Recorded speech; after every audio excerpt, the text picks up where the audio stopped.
عفونت قضیف مصنوعیه.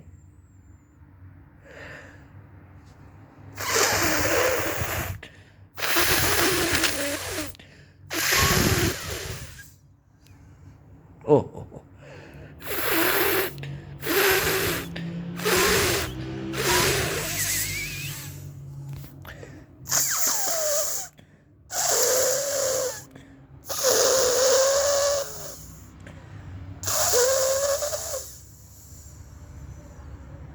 عفونت قضیف مصنوعیه اینا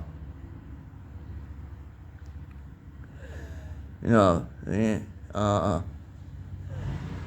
ببین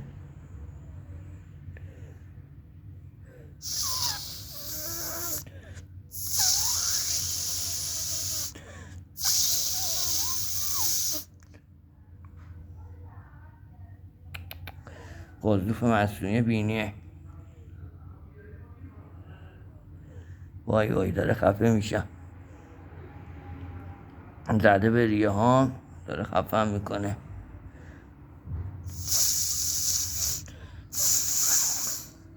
کاری نداره که بیا بینی من آزمایش میکنه ببین دروغ میگم یا راست میگم. دروغ هم چیه؟ این مال از توی بینیمه، مال قضیف مصنوعیه.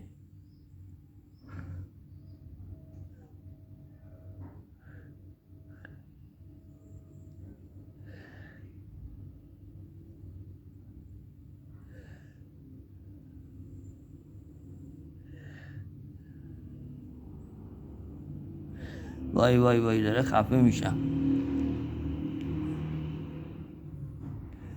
وای پدرم داره در این چی بوده بدون اجازه ورشته قضیف مصنوعی به نده به بینی من بدونه که به من بگه، بدون اجازه من قضیفای منو کنده، مصنوعی گذاشته. حالا من داره خفه میشم، نمیدونم چیکار کنم. قضیفام هم نیست بگه بزنم سر جاش، نمیدونم برم چیکار کنم، به کی بگم نمیدونم.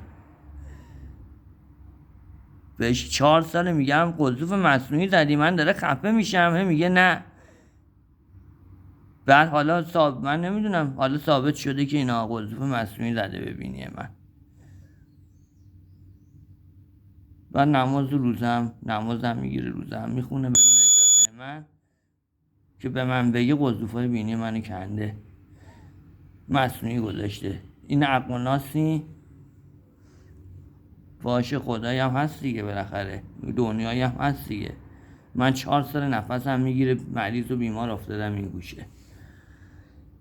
4 سال عمر جوانی من 5 ساله رفت، نفهمیدم چجوری گذشت. همش این یارو آسمیا، نفس نمیتونم بکشم، گلو نفسم بسته است، نمیتونم نفس بکشم. من نمیدونم این چی بگم، اینا مسلمونیه. آخه آدم میگه آقا من قضیفتو بکنم مصنوعی بزنم، منم میگم نمیخوام، من اصلا غلط کردم نمیخوام. قضیفای مصنوعی خودم باشه، دماغم کج باشه خیلی بهتره تو پلاستیک تو دماغ من بذاره. من نمیخوام، به من نگفته، بدون اجازه من برشته این کاری کرده، بدون اطلاع من. حالا من نمیدونم باید چیکار کنم، قضیفام هم نیست که بذاره سر جاش، نمیدونم. تیغه بینی من برشته از این من گال دوم گفتم بذار سر جاش، این 15 میلیون گرفتم بذار سر جاش، برشته نصفش کرده شیکونده. حالا من نمیدونم باید چیکار کنم. بینی من اینجا حساب کن تیغه نداره، اینجا هم استخونش نیست، اینجا هم که استخونه رو کندنی، داره خفه میشم. نوک بینی من نیست. خب معلومه که بینی میچسبه به هم خفه میشی. معلومه که عروقت بسته میشه، معلومه که این عفونت خفت میکنه، عروقتو میبنده. هیچی دیگه. من باید برم اینم باید چیکار باید بکنم؟ اینجوری نمیشه که. باید برم بالاخره من نمیتونم که داره خفه میشم. بالاخره یه چیزی بالاخره آزمایش عکس نشون میده دیگه. ما که دروغم چیه؟ میرم عکس اینا نشون میده.